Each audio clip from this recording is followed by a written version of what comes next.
듣게 하시고 깨닫게 하시고 또 그 깨달은 바를 행하는 힘 더하여 주시옵소서. 제 입의 말과 마음의 이 묵상이 주께 연락되기를 원합니다. 아멘. 저희 아이들이 어렸을 때에 저희 집에 크리스마스 시즌이 다가오면 저희 집만의 전통이 있습니다. 12월 초가 되면 저희 집 거실 한 구석에 저런 크리스마스 트리를 만드는 겁니다. 그리고 12월 내내 크리스마스 선물을 모으는 거죠. 캐네디언들은 크리스마스가 굉장히 중요한 명절이어서 1월, 12월이 되면 선물들이 들어오기 시작합니다. 어떤 교우는 10년 내내 해마다 서로 다른 오너먼트를 한 개씩 선물하시는 분이 있었습니다. 그분은 항상 크리스마스가 되면 작은 오너먼트 하나를 저희 가족에게 선물하셨습니다. 또 어떤 분은 10년 동안 이렇게 캐롤에 춤추는 인형이 있죠. 해마다 다른 인형으로 선물을 하셨습니다. 그러니까 선물들이 하나씩 쌓여가는 거죠. 그리고 저희들도 아이들 데리고 가서 아이들이 갖고 싶어하는 레고 하나를 사서 포장해서 놓고 또 여러분들이 주시는 또 아이들이 없을 때 작은 선물 사서 포장을 해서 트리 밑에 내려놓고 그럼 12월 내내 한 20개, 25개, 30개 이렇게 선물이 사실은 쌓입니다. 그리고 이제 아이들을 위해서 1년 내내 아이들이 뭘 갖고 싶어 하는지를 이렇게 눈치로 알아서 서프라이즈처럼 해놓는 약간 큰 선물은 크리스마스 이브에 아이들이 잔 다음에 포장을 해서 크리스마스 트리 밑에 놔뒀습니다. 때로는 저희 개 강아지 2마리가 똥을 그 선물들 위에 싸서 우리가 아이들에게 야 이거는 너희들이 사랑하는 저희 개 이름이 추추하고 루시인데 추추하고 루시가 너희들에게 주는 선물이니 포장해서 크리스마스 때까지 놔둬라 뭐 이런 농담을 하기도 했습니다. 아이들이 크리스마스가 다가오면 다가올수록 이제 어쩔 줄 몰라 하는 거죠. 두드려보고 흔들어보고 자기네들끼리 막 개스를 하는데 절대로 열 수 없다라는 원칙 때문에 열지는 못하고요. 막 궁금해합니다. 그리고 크리스마스 이브 예배를 드리고 와서 저희는 이제 잠이 들어있으면 3시쯤에 25일 새벽 3시쯤에 이 아이들이 부선부선 일어나서 자기네들이 저희는 자고 있고요. 저랑 제 아내는 자고 있고 아이들이 거실에서 선물을 뜯어먹으면서 이렇게 막 히덕거리고 이야기하고 이건 누구 거네 이거는 엄마한테 온 것 같은데 막 이렇게 나누는 이야기들에 저희는 잠을 깨고요. 새벽 3시에 아이들이 그렇게 선물을 끌어보면서 막 이렇게 웃는 그 웃음이 저희들에게는 참 이렇게 한 해를 넘어가게 하는 힘이었습니다.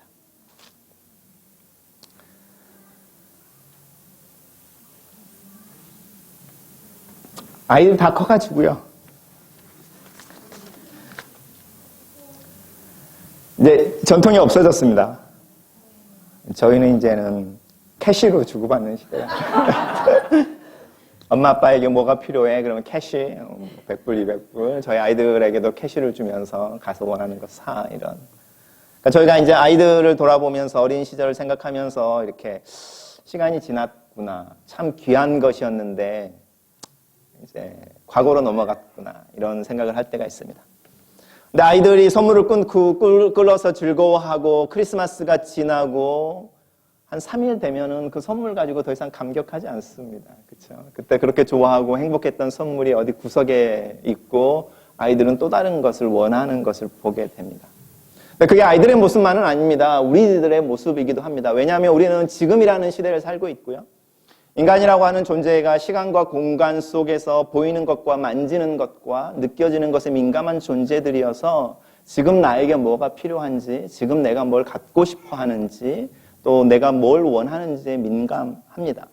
그리고 그것이 이루어지지 않을 때 그것이 결핍으로 또 내 안에 있는 어떤 불만족하는 욕망으로 있어서 이 지금이라고 하는 감옥에서 사실은 자유로울 수 없습니다. 그리고 특별히 이 지금이라고 하는 것에만 포커스를 맞추면서 잊어버리는 게 있는데 지금이라고 하는 이 시간이 과거와 미래의 중간에 있는 시간이라는 걸 잊어버립니다.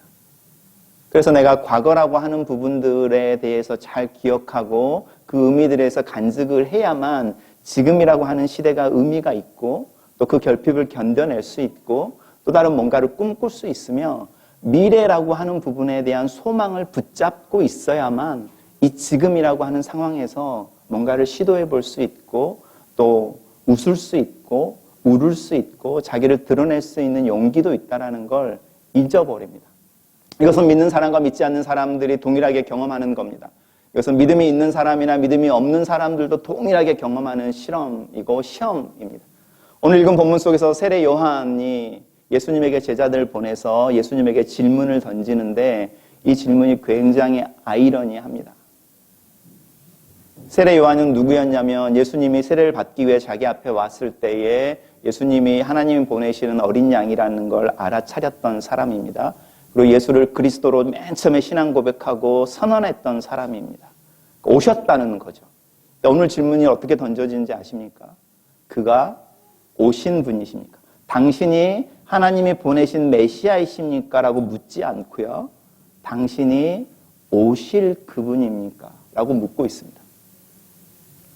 이미 왔다고 선포했던 세례 요한이 예수님에 대해서 아직 검증이 끝나지 않았어 라고 말하는 어떤 장관이나 총리의 청문회에서 물어보는 식의 질문을 하고 있는 겁니다. 근데 세례 요한의 상황이 어떤 상황이었냐면 세례 요한이 이 상황에 감옥에 갇혀 있었습니다. 이 당시에는 예수님이 태어나는 당시에 있었던 헤롯 대왕의 세 아들 중에 한 명인, 라스트 네임이 똑같으니까 우리가 또 다른 헤롯 왕이라고 부르는데, 예수님이 태어났을 때 성탄절에 나오는 그 헤롯 대왕이라고 하는 사람이 죽으면서 자기가 통치했던 팔레스타인을 세 등분해서 세 아들들에게 남겨주는데, 맨 북쪽에 갈릴리를 다스리고 있었던 헤롯 왕이 등장을 하는데 이 사람이 참 나쁜 사람이어서 자기 동생의 아내를 취하기 위해서, 아내로 삼기 위해서 이제 모습을 짓을 하고 아내로 삼았는데 그것을 어느 누구도 비난하지 않는 거죠. 세례 요한이 그것을 비난하고 그것 때문에 감옥에 갇히게 되고 우리가 아는 것처럼 그것 때문에 죽임을 당하게 됩니다. 세례 요한은 예수 그리스도께서 하나님 보내주시는 메시아라고 믿었습니다. 그리고 그것을 알고 있었습니다. 그것을 선포했습니다. 그리고 세례 요한의 메시지는 무엇이었냐면 곧 하나님의 진노가 심판이 일어나서 이 메시아로 인해서 이스라엘이 뒤집힐 거다라는 거였습니다. 그런데 시간이 지났는데 아무런 일이 일어나지 않는 지금이라고 하는 게 있습니다. 그리고 예수님이 세례를 받을 때 예수님을 메시아라고 선언했던 그 선포가 과거라는 영역으로 옮겨가져 있는 이 시점에서 세례 요한은 자기의 모습을 보는 겁니다. 그리고 자기가 꿈꿨던, 그리고 자기가 했던 기도들을 생각하는 겁니다. 그리고 그것들과 지금이라고 하는 현실이 너무 다른 상황 속에서 예수님에게 제자들을 보내서 당신이 오실이라고 말하면서 미래형으로 자기의 선언에 대해서, 자기의 믿음에 대해서 물음표를 던지는 질문을 하고 있습니다. 우리 또한 이런 질문들을 종종 합니다. 내가 했던 기도가 이루어지지 않을 때, 특별히 내가 사랑하는 어떤 사람을 위해서 기도하고 내 아내와 내 가족을 위해서 기도했는데 그 기도가 응답되어지지 않을 때 이런 고백을 합니다. 정말로 하나님 내 기도를 들으시십니까? 내가 왜 이런 상황입니까? 똑같은 기도가 반복되어지는데 그 기도가 길어서 더 기도해야 되는 지금이라고 하는 상황 속에서 우리는 이 질문을 던집니다. 세례 요한이 갇혀있는 감옥은 헤롯의 감옥이 아니라 우리가 모두 갇혀있는 지금이라고 말하는 결핍과 채워지지 않는 어떤 내 기대가 깨어져 있는 상실이라고 말하는 그 지금이라고 하는 상황 속에 갇혀있는 겁니다. 우리들의 모습을 한번 살펴보십시오. 우리 또한 그 지금이라고 하는 감옥에 갇혀 있습니다. 그래서 과거를 돌아볼 여유가 없고 과거의 해석이나 그 속에서 의미를 발견해 오늘로 끌어올 만한 생수가 없고 과거에서 끌어올 수 있는 미래를 바라볼 수 없는 여유가 없으니까 미래라고 말하는 소망의 샘에서 끌어올 만한 능력이나 물이 없는, 그래서 메말라버리는 광야라고 말하는 지금, 그 지금 상황 가운데 우리들의 모습이 있을 수 있습니다. 그럼 그 메마른 땅에서 행해지는 것은 휑한 바람이며 먼지이며 숨을 탁탁 막히게 하는 더위이며 메마름이며 그 속에서 우리의 마음은 단단한 진흙처럼 조약돌처럼 굳어져 버리는 겁니다. 근데 세례 요한과 우리가 다른 부분은 어쩌면요, 예수님에게 물어봤다는 것일 수 있죠. 이게 믿음의 행위일 수 있습니다. 내 안에 질문이 있을 때 그 질문을 하나님에게 돌려줄 수 있는가. 하박국 또한 그런 사람이었습니다. 하나님에게 하박국이 기도를 할 때에 내가 성문 안에 앉아 있겠습니다. 하나님은 내 기도에, 내 질문에 대답하셔야 합니다. 언제까지 우리가 이런 모습으로 내 눈에 이런 죄악이, 우리 백성들의 이 연약함은 언제까지?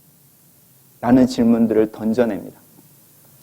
저는 마더 테레사를 좋아하는데 마더 테레사를 좋아하는 이유 중에 하나가 그 마더 테레사가 보여주는 인간적인 모습 때문에 그렇습니다. 많은 사람들은 마더 테레사 앞에 세인트라는 말을 붙이고 싶어 하지만 마더 테레사는 그것을 철저하게 거부하는 사람이었는데 그 마더 테레사는 어떤 이야기를 하고 있냐면 나는 지금이라고 하는 지옥의 핵심이라고 하는 가장 빈곤한 곳, 나병 환자들로 가득 찬 그 빈민촌이라고 하는 지금이라고 하는 감옥에 피지컬하게 현실적으로 보는 그 현장에서 내가 하는 일은 거대한 일이 아닙니다. 수백 명이 죽어가는 그날 하루에 한 명이라고 하는 마이너스 1 더 하는 게 아니고 100명이 죽어가는데 거기에 한 명을 구원해낼 수 있어요. 그 사람이 하루를 더 살게 할 수 있으며 이라고 말하는 미약한 마이너스를 하는 지금이라고 말하는 그 현실에 신앙이라는 이름으로 과거에 보여줬던 예수 그리스도의 희생과 고난을 통해 보여준 하나님의 사랑의 이름으로 하나님 나라가 도래하면 오늘이 바뀔 거라는 소망으로 오늘 이 자리에서 마이너스 1을 하려고 애를 쓰는 사람입니다. 마더 테레사가 죽으면서 유언을 남기기를 나와 관련된 모든 글, 내가 내 영적인 디렉터에게 썼던 수많은 편지들을 다 없애주십시오 라고 유언을 남겼습니다. 근데 사람들이 그 유언을 듣지 않고 특별히 마더 테레사의 퍼스널한 편지들을 모아서 자서전처럼 이렇게 책을 만들어냈는데 그 책을 읽어보시면 깜짝 놀랍니다. 마더 테레사는 무신론자 같습니다.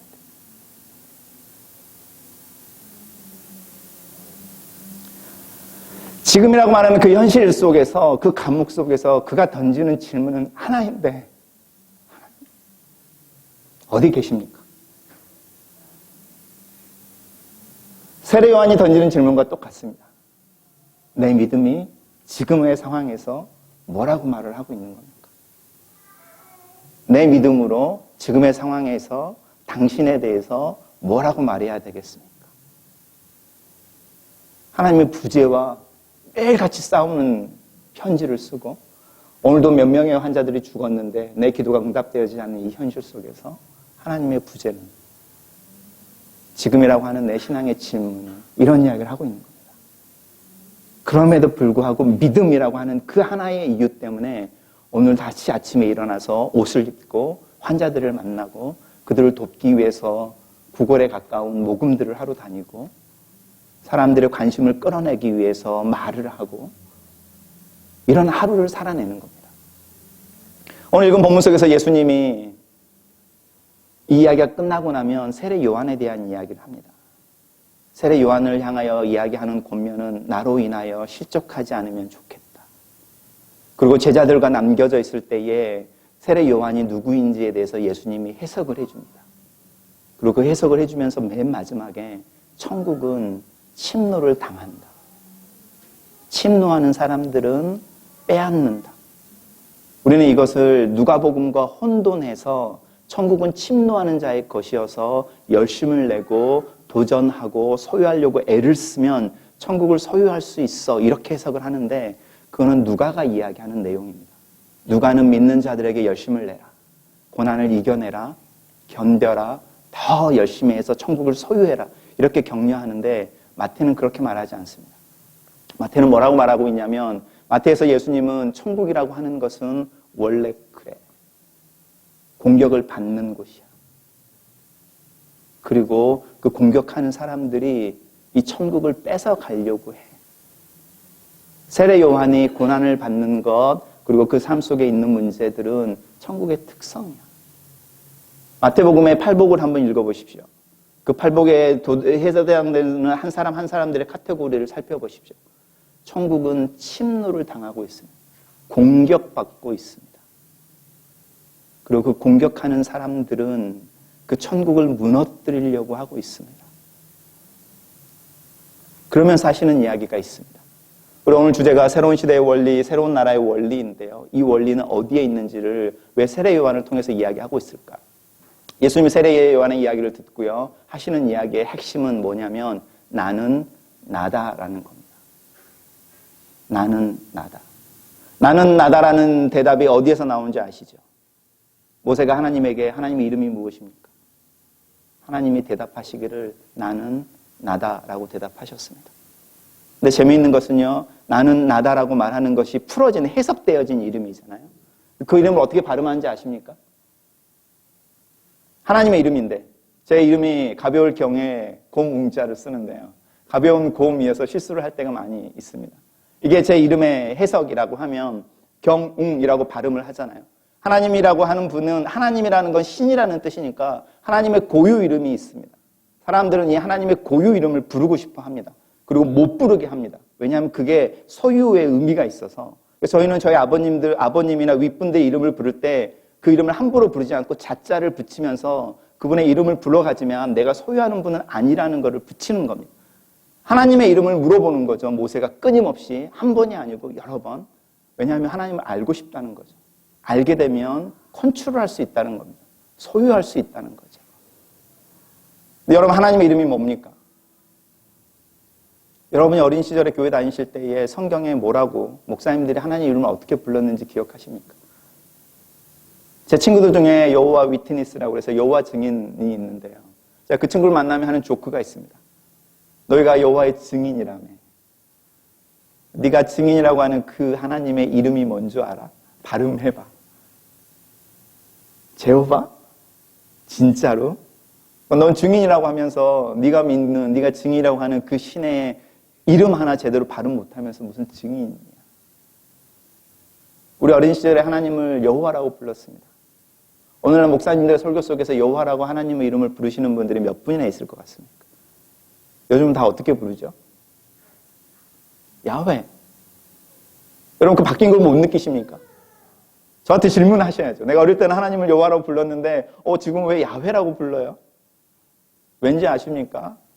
우리는 하나님의 이름을 모릅니다. 우리는 아버지의 이름을 부를 줄 모르는 여기 들어갈 수 있는 자식들인 겁니다. 하나님이 그렇게 만드십니다. 왠지 아시겠죠? 나는 나다라는 겁니다. 예수님 말씀하시는 것은 큰 이적에 대한 이야기를 하고 있는 부분이 아닙니다. 오늘 읽은 본문 속에서 가난한 사람들에게 복음이 전달되어진다. 눈먼 자가 눈을 뜬다. 벙어리가 말을 한다고 하는 것은 이사야서에서 우리가 맨 처음에 교동문에서 읽었던 이사야서에서 인용되어지는 구절인데 구체적으로 벙어리라고 말하는 스페시픽한 사람을 말하고 있는 게 아니고 그 당시에 사람들을 이야기하고 있는 겁니다. 우리 아이들처럼요. 한국말을 하지 못하는 아이들이 한국으로 와서 생활을 하는 겁니다. 말을 못하는 사람들이죠. 그 아이들이 한국말로 커뮤니케이션을 할 때 알아들을 수 있겠습니까? 못 알아듣는 겁니다.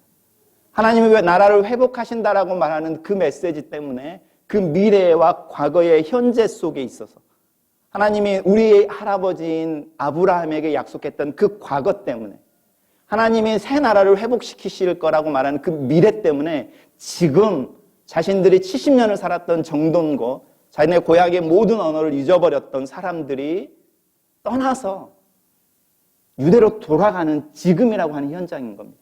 그 사람들의 특징은요, 유대 말을 할 줄 모르는 벙어리들인 거고 그 말을 알아듣지 못하는 귀머거리들인 거고 그들은 앞에 무슨 일이 벌어질지 모르는 앞을 볼 수 없는 미래를 알지 못하는 맹인들인 겁니다. 그래서 그 사람들에게 본문에서 끊임없이 강조되어지는 제일 많이 반복되어지는 단어가 두려워하지 말라. 두려워하지 말라. 내가 너희와 함께, 내가 너희를 도와서 이 이야기를 계속하고 있는 겁니다. 그래서 너희들은 앞을 볼 수 있을 것이고 내일을 볼 수 있을 거라는 거죠. 말을 하게 될 것이고 하나님의 말을 하게 될 것이고 보게 될 거라는 겁니다. 하나님의 꿈을, 하나님의 말씀을 이런 이야기를 하고 있는 본문인 거고요. 예수님이 그 이야기를 하고 있는 겁니다. 우리들의 모습을 한번 살펴보십시오. 우리들은 눈을 뜬 사람들입니까? 하나님의 음성을 듣는 사람들입니까? 하나님에게 말하는 사람들입니까? 그러면 예수님이 말씀하시는 이 기적이 우리의 기적인 겁니다. 하나님이 하나님이신 이유가, 예수님이 예수님이신 이유가 다른 이유에 있는 게 아니라 내가 지금 예수 그리스도 때문에 하나님을 보고 있고 하나님을 들을 수 있고 하나님께 말할 수 있고 하나님을 향해서 달려갈 수 있고 지극히 작은 자 하나를 위해서 생수를 나눠줄 수 있는 여유로움이 있다면 예수가 메시아라는 겁니다. 그 이야기를 하는 겁니다. 그러면서 실족에 대한 이야기를 하는데 네가 원하는, 네가 기대하는 메시아가 아니라 내가 되고 싶은, 내가 원하는 메시아. 그 메시아에 대한 이야기를 하는 겁니다. 우리의 믿음의 딜레마는 여기에 있습니다. 내가 원하는 하나님이 아니라 하나님이 원하시는 하나님이 되도록 놔두는 겁니다. 여러분, 여기로 하지 않으면요, 뭐라고 말하는지 아십니까? 내가 하나님과 정말 친해. 내가 언제든지 하나님의 보좌를 흔들 수 있어. 나 하나님 꼼짝 마. 하나님 나한테 죽어. 이렇게 말하는 겁니다. 반대로 말을 해야 되죠. 하나님이 나랑 되게 친하게 지내주셔. 나 하나님 앞에 꼼짝 못해. 하나님 나 뭐라고 말하면 그거 해야 돼. 하나님이 나한테 뭐라고 하시면 나 바로 죽어버려. 이렇게 말을 해야 되는데 주어가 바뀌어버리는 겁니다. 세례 요한의 이야기하는 딜레마 속에 그 딜레마가 동일하게 있는 겁니다. 우리가 예수 그리스도의 탄생을 이야기할 때에 신앙이라는 이름으로 어떤 이야기를 할 때에 이 딜레마를 극복해내지 못하면 성경 공부, 나라는 주어를 더 많이 쓰게 하는 도구가 됩니다. 성경 지식, 나라고 하는 주어를 더 키워서 이렇게 큰 아이를 쓰게 하는 도구가 됩니다. 그리고 하나님은 내가 만들어내는 하나님이지 하나님이신 그 하나님은 아닌 겁니다. 여기에 실족하지 말라는 말이 있는 겁니다. 왜 천국이 연약한 모습으로 올까? 왜 사도 바울은 예수 그리스도를 통한 하나님의 메시지를 이 세상이 이해하지 못하는, 이 사람들의 눈에는 지혜롭지 않은 바보의 계획처럼 이라고 말을 할까? 우리가 깨트려보지 못하고 씨름하고 있는 이건데 저는 이거 우리 평생 가져간다고 생각합니다. 절대로 극복 못합니다. 왜냐하면 우리는 그런 사람들이니까. 중요한 것은요, 기억하는 겁니다. 그럴 수 있어. 인식하는 겁니다. 나라고 말하는 존재는 현재라고 하는 감옥에 살고 있어서 언제든지 미래와 과거의 사이에 지금 내가 있다고 하는 걸 잊어버리고 과거에서 물을 끌어오고 미래에서 물을 끌어와서 지금을 살아내야 된다는 존재를 잊어버려.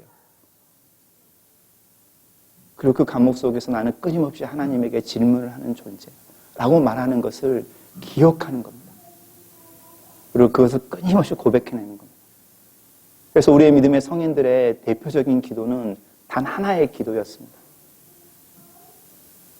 하나님의 아들 예수 그리스도시여 나를 불쌍히 여기소서.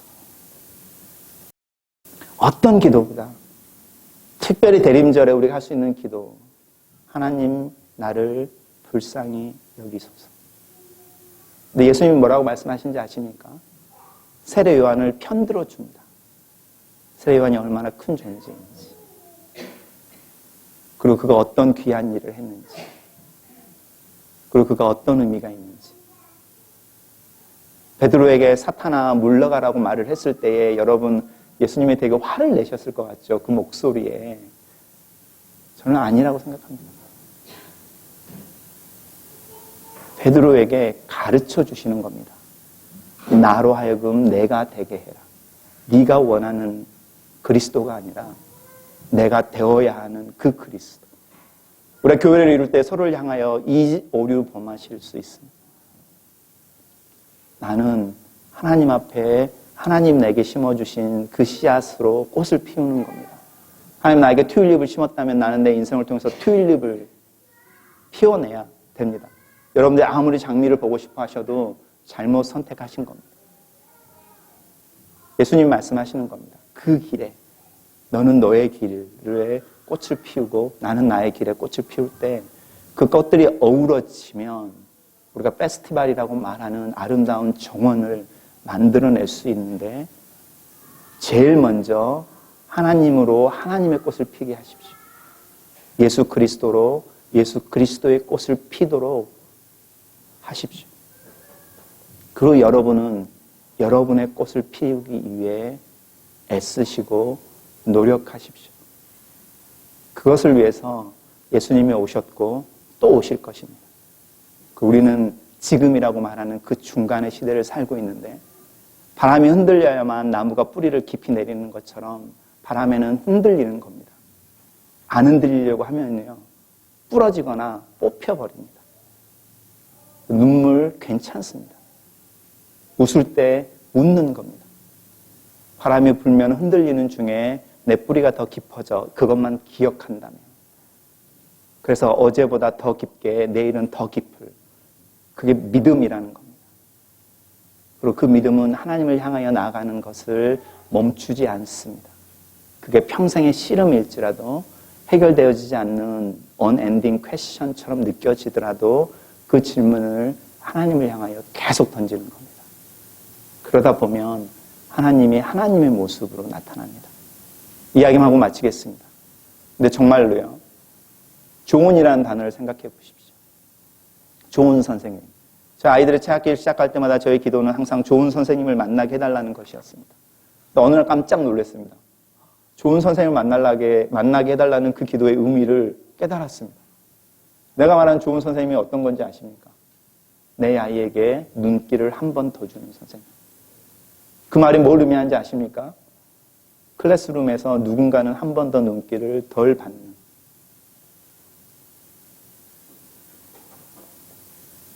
빼야 한 선생님, 정말로요, 우리 그런 선생님 원하지 않습니다. 우리 안에 있는 세례요한이 씨름하는, 또 지금이라고 말하는 감옥 속에서 있는 우리들의 모습입니다. 그 모습으로, 그 현실로, 그 감옥으로 하나님이 태어나신다는 거잖아요. 그게 복음인 겁니다. 내가 씨름하고 있는 나와 같은 모습으로, 지금 이 상황으로, 이 광야 속으로, 이 감옥 안에, 그것도 큰 이미 장성한 거인의 모습으로가 아니라 돌봐주지 않으면 죽어버리는 연약하디 연약한 새싹의 모습으로 내 앞에 나처럼 내 공간과 시간 속에 예수님이 태어나십니다. 그게 믿음, 복음입니다. 크리스마스가 그 이야기를 하는 겁니다. 그래서 우리는 갇히지 않습니다. 갇혀 있어도 그 속에서 찬양할 수 있고 노래할 수 있습니다. 오히려 그 감옥이 흔들려서 깨어져 버립니다. 지진이 일어나서 무너져 버립니다. 그게 믿음의 역사인 것이고 그게 기적인데 그 일들을 성경은 기록하고 있습니다. 저는 우리 또한 우리의 삶 속에서 그 기적이 일어난다고 믿습니다. 극복해낼 수 있는, 용서할 수 있는, 그래서 다시 회복하기 위해서 내가 먼저 손을 내밀 수 있는 그 용기. 왜냐하면 하나님이 그렇게 하셨으니까.